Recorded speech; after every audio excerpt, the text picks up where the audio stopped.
Trauma, abuse, loss, abandonment. Can anyone come back from these tragedies? Find out as we cover 5 facts about the orphan archetype.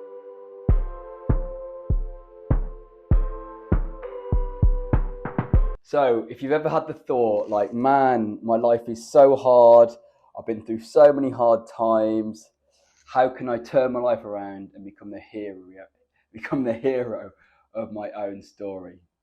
If you've had that thought, you might want to stick around for this video and get some inspiration from the orphan archetype, the master of turning their life around.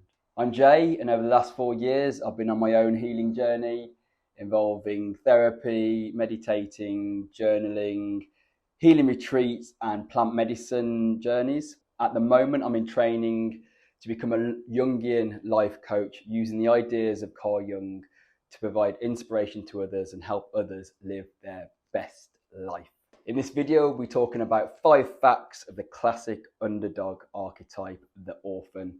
And if you love The Lion King or Batman or the Joker, you're going to love this video.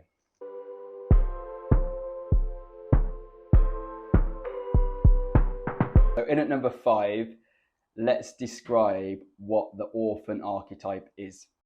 So the story of the archetypal orphan stands in contrast with that of the innocent child. So we've got the orphan and in the innocent child, and where the innocent child is about a tale of innocence and playful joy, the story of the orphan is one of trauma, conflict, neglect, abuse, and just a sense of not belonging. So not a happy start for the orphan archetype, but it can turn around. The orphan has been forced to grow up quickly, so they've lost their youth to the realities of life, and as a result they develop this hardness and this pessimism and skepticism around the world. The orphan, they crave a sense of belonging and affection which they've been denied previously, and this need for belonging can make them malleable and easily manipulated. Where they do find acceptance though from people who are a positive influence, they will likely become a huge force for good in the world. So some real potential lies within the archetype. And then finally, on the other end of the spectrum though, if they're taken in by those with more negative motives, or potentially not taken in by anyone at all and remain a loner, then it can all turn dark for the orphan archetype, and they can, go down a lonely path and potentially a path of crime.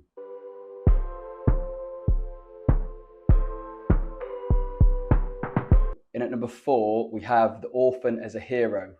So this is really positive for the orphan. Orphan heroes are fun to watch because they're often not born into privilege, power, or popularity.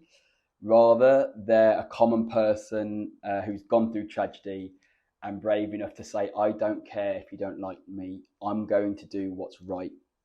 In fact, the orphan's outsider status becomes a major asset in their mission. They bring a different perspective, they play by different rules, and are happy to speak out against authority if they believe it's corrupt. The orphan is also a fierce protector of the vulnerable. So due to their own, abuse or abandonment issues, they know what it's like to be lonely and vulnerable. So they're a fierce protector of those people. And that's why many orphan heroes are superheroes. We can see this archetype in Batman, literally orphaned when his parents are murdered in front of him. Instead of allowing the trauma to consume him, he transmutes it into a force for good by fighting evil in Gotham. So we see how Batman goes from actual orphan, gone through trauma, could choose the road of bitterness, but chooses to transmute that pain into goodness.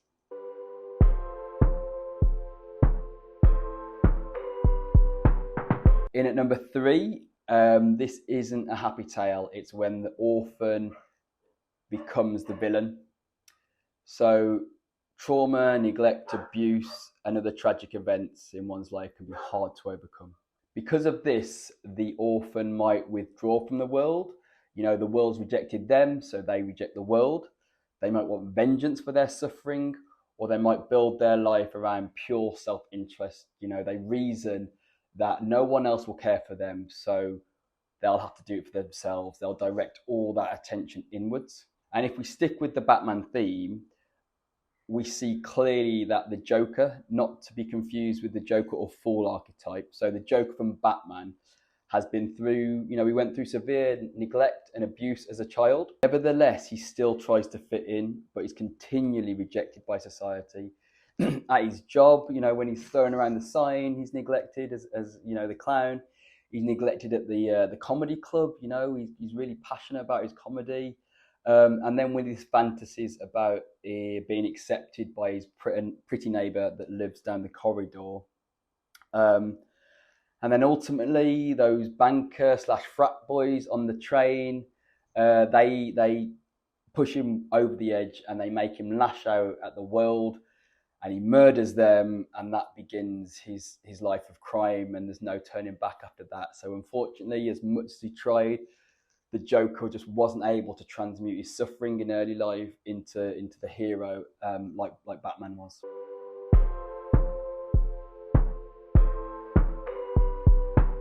So at number 2, we have when the orphan runs away. So the trauma they've suffered is just too much for them to bear. They can't take it. They have to get away, and they just don't want to face the challenges that life has put in front of them. Often these challenges include overcoming their own demons so they can have that positive impact on the world. Of course, though, this fleeing, this getting away can be part of that heroic arc. So, we see how Simba sees Mufasa murdered, runs away, hangs out with Timon and Pumbaa for a while, but then eventually comes back to the pride. We see how Harry Potter really resists the fact that he's been the chosen one, but eventually comes to terms with that and takes that step up to save the wizarding world. And then we've got Elsa in Frozen, who learns to embrace her power after running away too. And this one, if I can be vulnerable and open for a minute, the idea of the orphan running away really resonates with me. As a child, I went through the trauma of a chronic illness. My dad struggled with alcohol, and my dad suddenly died when I was 18. And my response was to run away.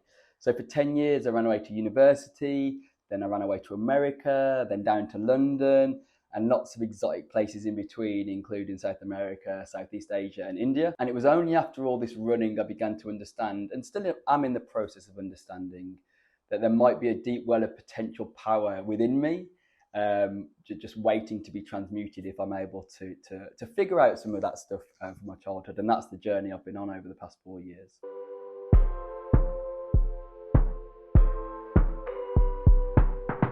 And then last but not least, in at number 1, we ask ourselves how the orphan archetype might be showing up in our lives. So each of the 12 archetypes can be expressed in scaled rankings of intensity, represented by 4 levels. So level 1 is less mature, whereas level 3 is the furthest developed. But before we even get to level 1, there's a shadow side. And so let's look at the shadow of the orphan. So if the shadow of the orphan archetype is showing up within us, we're just not willing to understand the suffering we've been through. So we might become eternally cynical.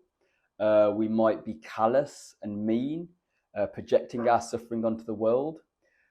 We might use our victim role to manipulate people. And again, being open and honest, there's certainly times that my shadow orphan has come up. And I've exhibited some of these traits. Moving on to level 1, we lean into our pain, we lean into our suffering, our abandonment, our lack of trust of others, and we see the truth in our situation. And at this stage, we might feel really overwhelmed and really helpless, but we just sit with that pain.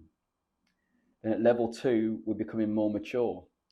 We accept that we probably can't overcome this pain by ourselves. And we're willing to be aided and rescued by others with good intentions for us. Again, from personal experience though, when you've been battling by yourself with the suffering for so long, trusting others can be a difficult step, but it's an important step. as we mature through the orphan archetype. Finally, at level 3, we replace dependency on authorities, such as, we might have trusted the therapist and really leaned on them for support through it, or there might be other people that's helped us understand our suffering who we become attached to, but we start to elevate above that, and we start to cultivate an interdependency with others. So we go from being alone to relying on others to having a crew of like-minded people that bands together and brings sort of love and joy into the world. So we go on that journey to really transmute our suffering from, loner, me and my suffering, to trusting others and potentially relying on them for our healing, to then, seeing them being creating a community with other healers who have also been through other journeys. And that old saying that something like that healers are the people who are healed are the best healers, something like that anyway. So thank you for watching. We just went over the 5 facts about the orphan archetype, and just to recap, we spoke about what the orphan archetype is. We spoke about the hero orphan who transmutes that pain into positive, the villain archetype who ultimately loses their battle to the suffering, the orphans that initially might run away from the challenge that they face and the pain they've been through. And then finally, we asked ourselves how the orphan archetype might be shown up in our lives.